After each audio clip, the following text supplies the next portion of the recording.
μια απάντηση γειτοπαθής, αλλά σχετίζεται από την ενεργή παρεμβατικότητα με βάση αυτά τα τρία στοιχεία. Σχέδιο, αξιοποίηση κριτικών πλεονεκτημάτων, υποκειμενικές δυνατότητες.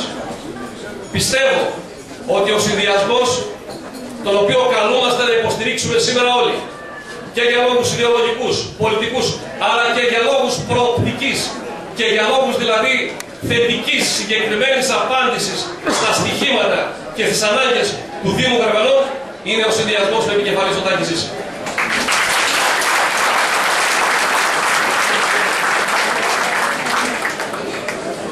Τυχαίνει επίσης να γνωρίζω τον Τάκη από τα μαθητικά, τα νεανικά μας χρόνια.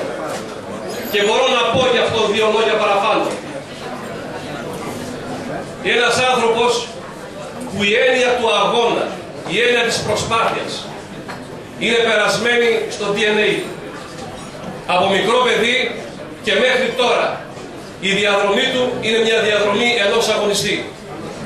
Και έχουμε ανάγκη από ανθρώπους οι οποίοι έχουν μια τέτοια διαδρομή, έχουν ένα τέτοιο στίγμα σε πολλούς τομείς. Όχι μόνο στους επαγγελματικούς τομείς, αλλά και στα κοινά, και στο Δήμο Γρεβενών, και στην Ομαρχία Γρεβενών, και στο Επιμελητήριο Γρεβενών. Έχει λοιπόν μια διαδρομή η οποία δίνει εχέγγυα σε όλους ότι μπορεί να είναι αύριο δήμαρχος και μάλιστα επιτυχημένος δήμαρχος. Δεν είναι όμως μόνο ο Τάκης. Δείτε το ψηφοδέλτιο που συγκροτήθηκε. Είναι ένα ψηφοδέλτιο υψηλών προδιαγραφών. Ένα ανθρώπινο δυναμικό που σε τελική ανάλυση είναι η εγγύηση αυτού του μεγάλου στοιχήματος.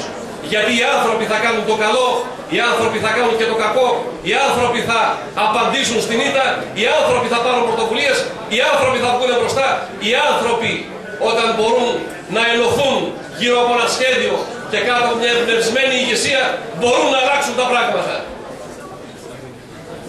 Για τους λόγους αυτούς, καλώ όλους, όλες και όλους σας να σταθούμε δίπλα, να δώσουμε αγώνα, να είναι η 7η Νοέμβρη μια μέρα νίκης. Η νίκη αυτή δεν είναι νίκη προσωπική. Κανενός από αυτούς που θα εκλεγούν. Βεβαίως, αυτοί θα εκλεγούν και αυτοί θα μας εκπροσωπήσουν. Σε τελική ανάλυση πρέπει να είναι ακριβώς αυτό. Να είναι οι εκπρόσωποι μας.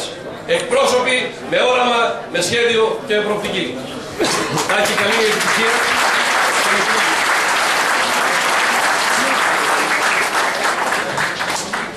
Παρακαλείται ο